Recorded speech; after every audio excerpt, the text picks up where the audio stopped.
चैत्र मास के शुक्ल पक्ष की एकादशी तिथि को मनाई जाने वाली एकादशी को कामदा एकादशी कहते हैं।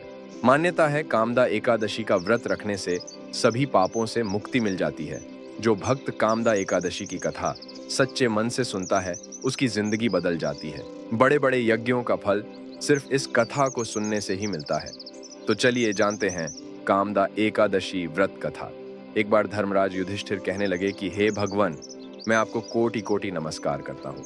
अब आप कृपा करके चैत्र शुक्ल एकादशी का महात्म्य कहिए। श्री कृष्ण कहने लगे कि हे धर्मराज, यही प्रश्न एक समय राजा दिलीप ने गुरु वशिष्ठ जी से किया था और जो समाधान उन्होंने किया वो सब मैं तुमसे कहता हूँ।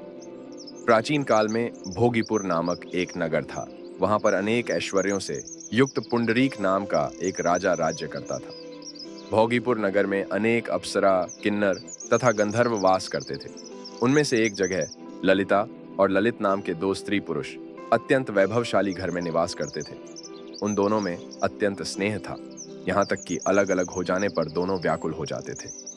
एक समय पुंडरीक की सभा में अन्य गंधर्वों सहित ललित भी गान कर रहा था।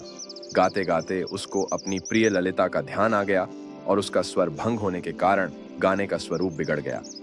ललित के मन के भाव जानकर कारकोट नामक नाग ने पद भंग होने का कारण राजा से कह दिया।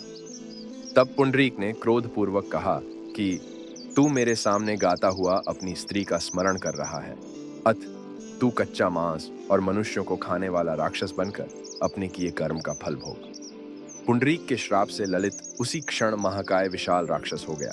उसका मुख अत्यंत भयंकर, नेत्र सूर्य चंद्रमा की तरह प्रदीप्त तथा मुख से अग्नि निकलने लगी।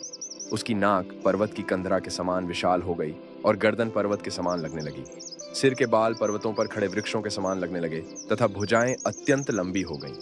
कुल मिलाकर उसका शरीर 8 योजन के विस्तार में हो गया।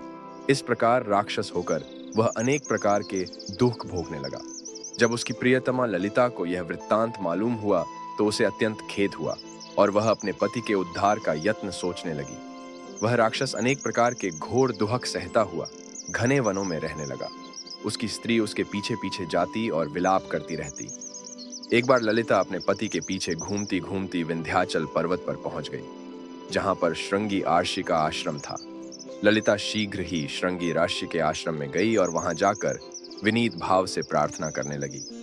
उसे देखकर श्रृंगी आर्षि बोले कि हे सुभगे, तुम कौन हो और यहाँ किस लिए आई हो? ललिता बोली कि हे मुने, मेरा नाम ललिता है। मेरा पति राजा पुंडरीक के श्राप से विशालकाय राक्षस हो गया है। इसका मुझको महान दुहक है। उसके उद्धार का कोई उपाय बतलाइए।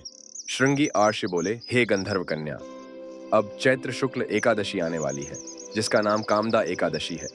इसका व्रत करने से मनुष्य के सब कार्य सिद्ध होते हैं।